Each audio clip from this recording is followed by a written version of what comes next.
एक कदम ईश्वर की ओर। उत्पत्ति प्रकरण 75वां सर्ग। ब्रह्मा जी के प्रसन्न होने पर भी ज्ञान होने के कारण सूची का वरलाभ के लिए चुपचाप रहना तथा ब्रह्मा जी के वरदान से फिर उसकी देह प्राप्ति का वर्णन। श्री वशिष्ठ जी ने कहा, हे श्री राम जी, बोध होने के अनंतर 1000 वर्ष में ब्रह्मा जी उसके पास आए। उन्होंने आकाश से, हे पुत्री, तुम वरदान लो, यह कहा।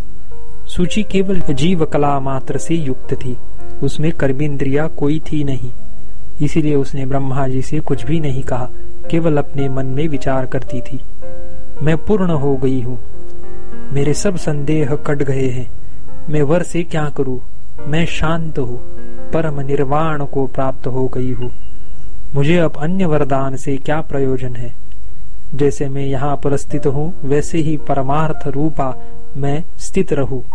केवल परमार्थ रूप सत्य कला को छोड़कर अन्य पदार्थों से मेरा क्या प्रयोजन है। जैसे कि बालिका अपने संकल्प से उत्पन्न वेताल से युक्त होती है, वैसे ही इतने समय तक मैं अपने ही संकल्प से उत्पन्न अविवेक से युक्त थी। इस समय मेरा यह अविवेक आत्म विचार द्वारा अपने आप शांत हो गया है। अब प्राप्त हुए इष्ट और अनिष्ट पदार्थों से मेरा कौन प्रयोजन है।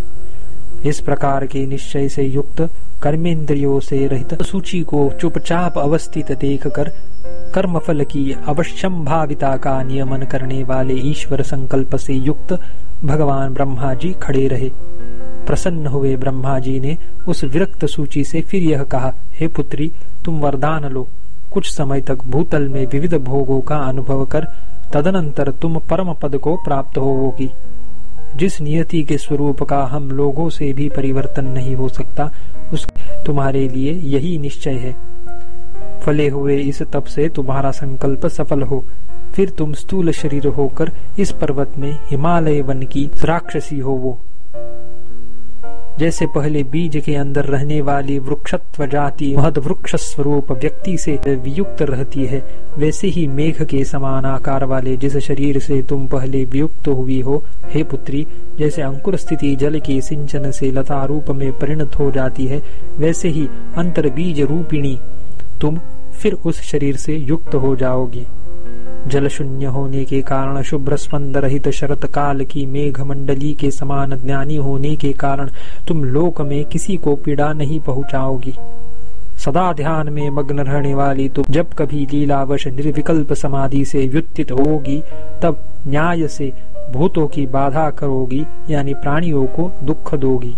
तब व्यवहारात्मक ध्यान धारणा की आधारभूत वात स्वभाव वाली देह के चलन से इधर उधर घूमने वाली और अपने राक्षस जाति के उचित अशास्त्रीय हिंसा आदि कर्म रूप स्पंद की विरोधिनी होकर तुम अपनी क्षुधा की निवृत्ति के लिए न्याय पूर्वक प्राणियों को पीड़ित करोगी। तुम न्याय वृत्ति होवोगी और अन्याय करने वालों को नष्ट करोगी। जीवन मुक्त होने के कारण अपने विवेक का एकमात्र पालन करोगी। यह कहकर देवाधिदेव ब्रह्मा जी आकाश से चले गए और सूची भी, ब्रह्मा जी ने जो कुछ कहा वह मुझे प्राप्त हो, उसमें मेरा क्या विरोध है और उनके वरदान के निवारण में मेरा अनुराग क्यों हो। यह विचार कर पहले अपने मन में पूर्व शरीर आकार हुई, यानी पूर्व शरीर का उसने पहले अपने मन में स्मरण किया। पहले बिलस्त भर हुई, फिर उसका आकार हाथ भर हुआ, तदनंतर पेड़ की शाखा के तुल्य उसका शरीर बन गया, फिर वह मेघ घटाकार हो गई। इस प्रकार वह सूची एक पलक भर में अपने संकल्प वृक्ष की कनिका के अंकुर क्रम से जिसकी अवयव रूपी लता उत्पन्न हो गई हो, ऐसी बन गई।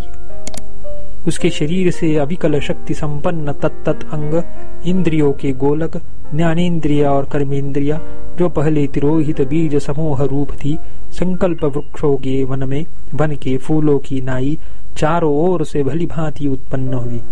मन की कल्पना से उत्पन्न होने के कारण वे मिथ्या ही है, यह अर्थ है। 75वां सर्ग समाप्त।